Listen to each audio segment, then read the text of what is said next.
Okay, hello.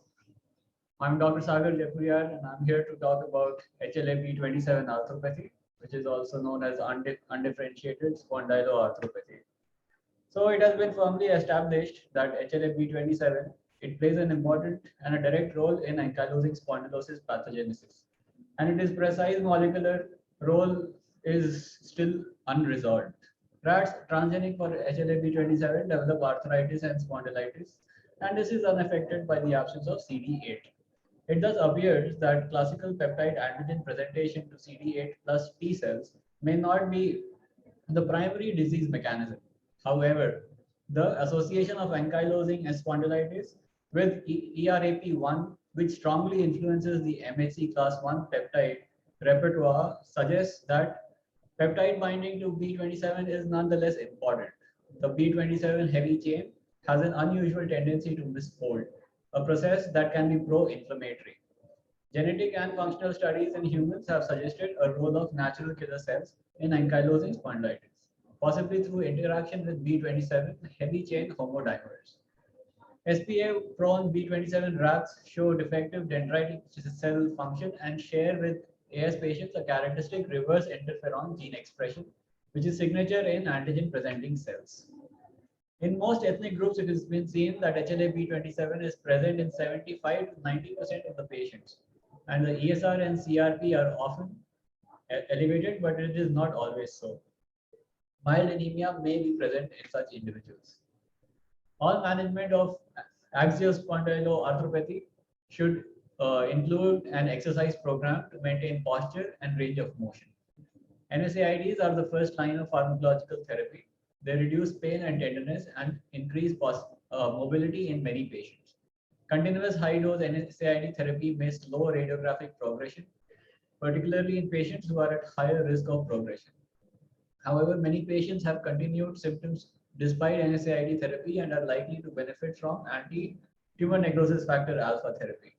Patient with AS treated with infliximab, etanercept, golimumab or adalimumab or certolizumab have shown rapid, profound, and sustained reduction in all clinical and laboratory measures of disease activity. In good response, there is a significant improvement in both objective and subjective indicators of disease activity and function, including morning stiffness, pain, spinal mobility, peripheral joint swelling, ESR, CRP, and bone mineral density.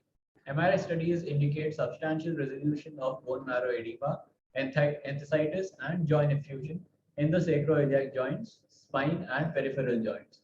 Similar results have been obtained in large randomized controlled trials of all 5 agents and many open label studies. The response tends to persist over time, and partial or full remission are common. Predictors of the best response include younger age, shorter disease duration, higher baseline inflammatory markers, and lower baseline functional disability. Nonetheless, some patients with long-standing disease and even spinal ankylosis can obtain significant benefit. Syndesmophyte formation may continue despite the therapy, but it may apply mainly during the early years of therapy. Although less well studied, the response of patients with non-radiographic axial spondyloarthropathies to anti-TNF therapy is generally similar to that of patients with AS. Typically, infliximab is given intravenously, 5 milligrams per kg body weight, and then repeated 2 weeks later, again 6 weeks later, and then 6 to 8 weeks interval. Etanercept is given by subcutaneous injections. 50 milligram once weekly adalimumab is given by subcutaneous injection, 40 milligrams biweekly. Golimumab is given by subcutaneous injection, 50 or 100 milligrams per every 4 weeks. Certolizumab Pegol is given by subcutaneous injection, 400 milligram every 4 weeks. Dosage can be adjusted in selected cases. These potent immunosuppressive agents are relatively safe, but patients are at increased risk of serious infections, including disseminated tuberculosis. Hypersensitivity, infusion, or injection site reactions are not uncommon. Cases of anti-TNF induced psoriasis have been increasingly recognized. Rare cases of SLE related diseases have been reported, as have hematological disorders such as pancytopenia demyelinating disorders, exacerbation of congestive heart failure, and severe liver disease. The overall incidence of malignancy does not appear to be increased in AS patients treated with anti-TNF therapy, but isolated cases of hematological malignancy have occurred shortly after the start of treatment. Because of the expense, potentially serious side effects, and unknown long-term effects of these agents, their use should be restricted to patients with a definite diagnosis and active disease, which is BASDAI of more than equal to 4 out of 10, and an expert opinion. Uh, that is inadequately responsive to therapy with at least 2 different NSAIDs. Before initiation of anti-TNF therapy, all patients should be tested of tuberculin reactivity, and reactors should be treated with anti-TB agents. Contraindications include active infection or high risk of infection, malignancy or pre-malignancy, and history of SLE, multiple sclerosis, or related autoimmunity. Pregnancy and breastfeeding are no longer considered contraindications if appropriate precautions are taken. Infants exposed to anti-TNF in utero should not be given live vaccines before age 6 months. Continuation beyond 12 weeks of therapy requires either a 50% reduction in BSDAI score or absolute reduction of more than or equal to 2 out of 10 and favorable expert opinion. Switching to a second anti-TNF agent may be effective, especially if there was a response to the first that was lost rather than primary failure. Secukinumab, a human monoclonal antibody, shows dramatic efficacy in AS similar to that seen with TNF inhibitors, and is effective in some patients who have failed or not tolerated anti-TNF therapy. The recommended dose is 150 mg subcutaneously weekly for 4 weeks and then at 4-week intervals. Precautions regarding infection are similar to those for anti-TNF agents. An additional concern is potential exacerbation of underlying IBD, whether previously recognized or not, and careful monitoring is advised. Sulfasalazine is in doses of 2 to 3 grams per day has modest benefit, primarily for peripheral arthritis. Methotrexate, although widely used,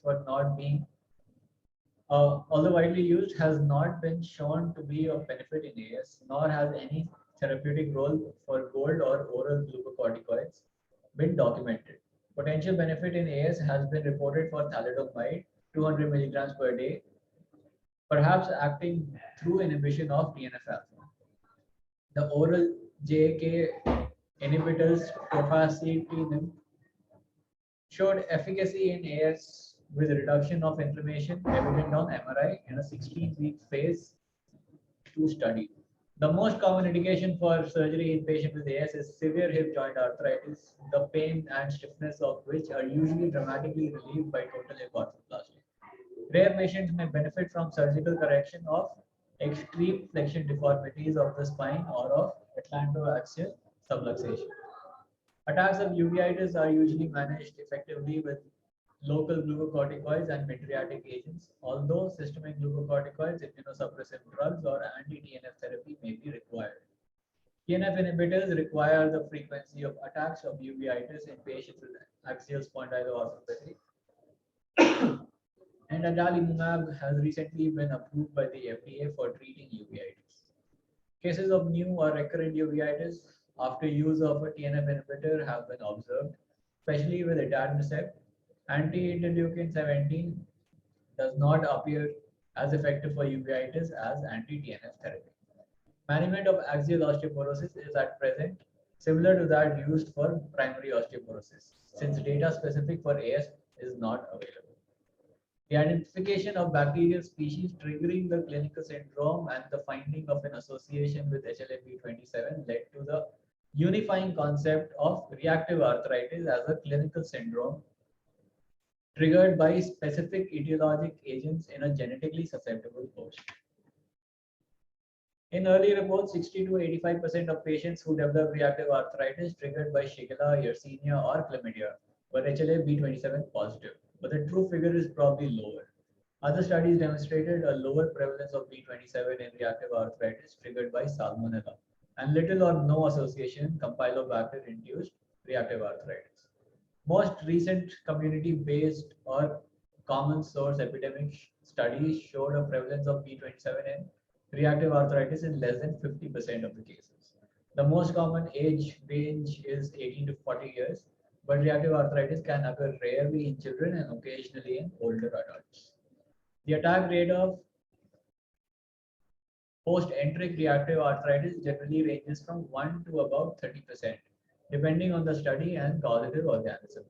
Whereas the attack rate of post-chlamydial reactive arthritis is about 4 to 8% only.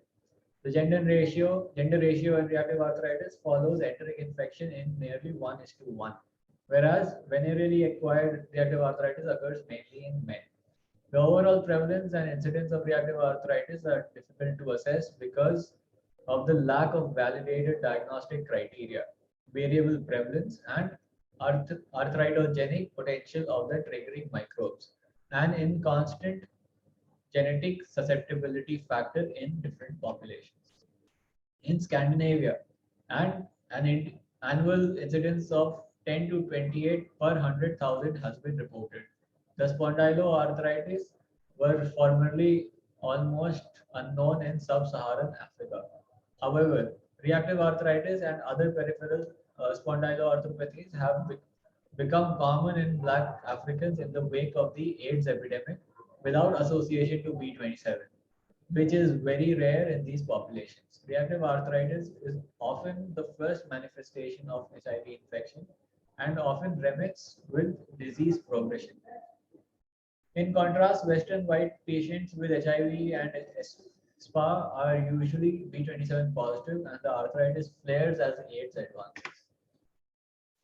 Synovial histology is similar to that of the other spondyloarthropathies. Enthesitis shows increased vascularity and macrophage infiltration of fibrocartilage.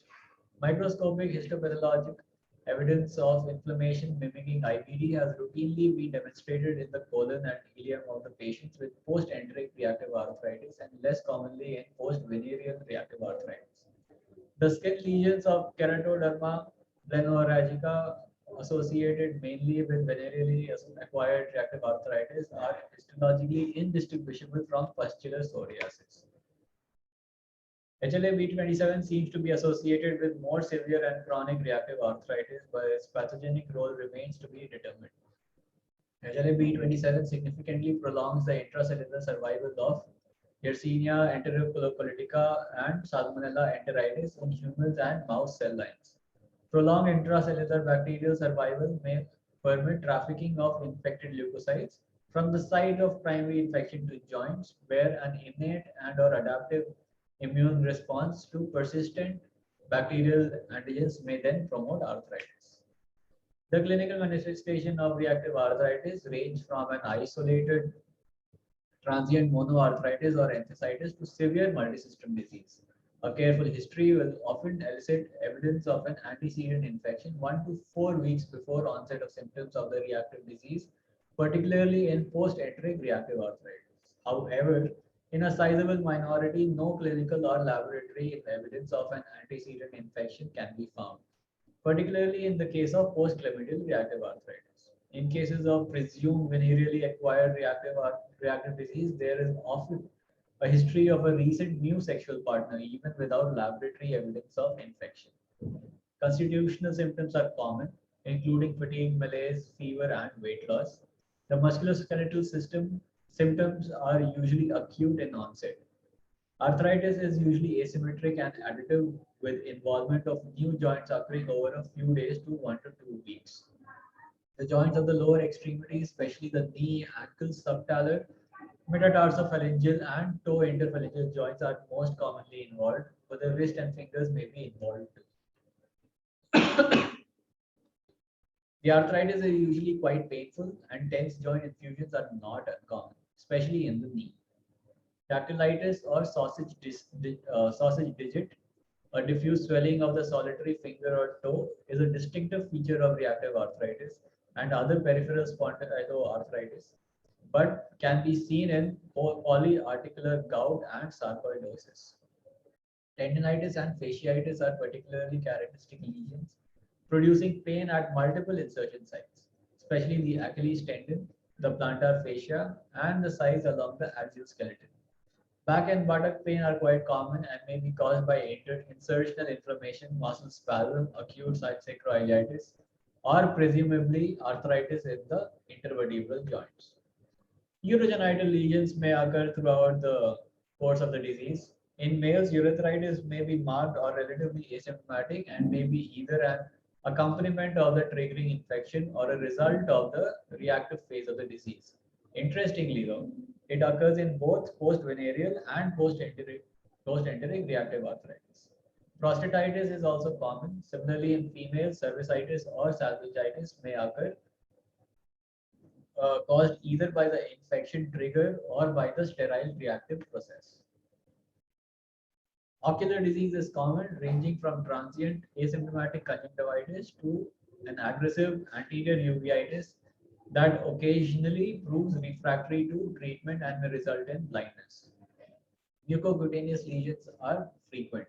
Oral ulcers tend to be superficial, transient, and often asymptomatic. The character skin lesions, keratoderma blennorrhagica, occurs no and consists of vesicles and of pustules that become hyperkeratotic, ultimately forming a crust before disappearing. They are more common in the palms and soles, but may occur elsewhere as well. In patients with HIV infection, these lesions are often severe and extensive, sometimes dominating the clinical picture. Lesions of the glans penis, termed circinate balanitis, consist of vesicles that quickly rupture to form painless superficial erosions, which in circumcised individuals can form crusts similar to that of keratoderma blennorrhagica. Nail changes are common and consist of onycholysis, digital yellowish discoloration, and or heaved up hyperkeratosis.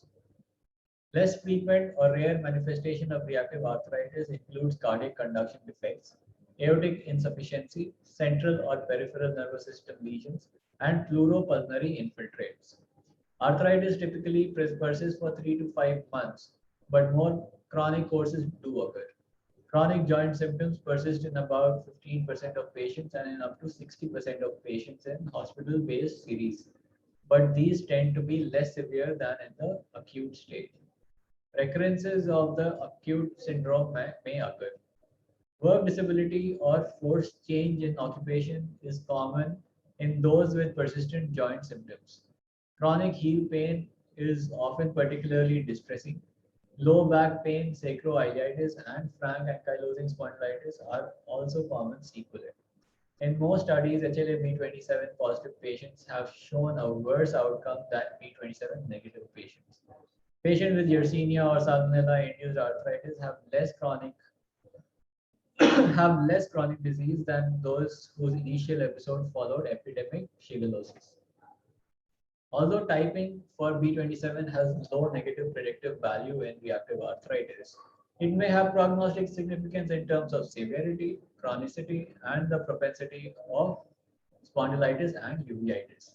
Furthermore, if positive, it can be helpful diagnostically in atypical cases.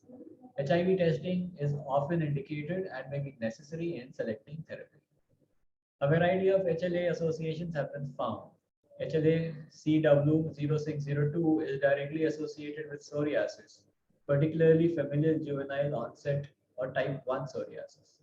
B27 is associated with psoriatic spondylitis. HLA DR7, DQ3, and D57 are associated with psoriatic arthritis because of linkage disequilibrium with the CW6. A recent study found additive association of psoriatic arthritis with haplotypes containing HLA-B08. A correlation was also found between different haplotype combinations and enthesial synovial or axial predominant phenotypes. Genome-wide analysis has been identified associations for psoriatic arthritis with polymorphisms in the interleukin 23 receptor molecule involved in nuclear factor kappa Bg. This is the SAS criteria for peripheral spondyloarthritis. One, So either one of the following features have to be present, which include psoriasis, Crohn's disease or ulcerative colitis, a preceding infection history, uveitis, HLA-B27 positive, or sacroiliitis on imaging. So either one of these features have to be present, or two or more of the following features, which include arthritis, enthesitis, dactylitis, which is the sausage fingers, then inflammatory back pain, and family history of spondyloarthropathy.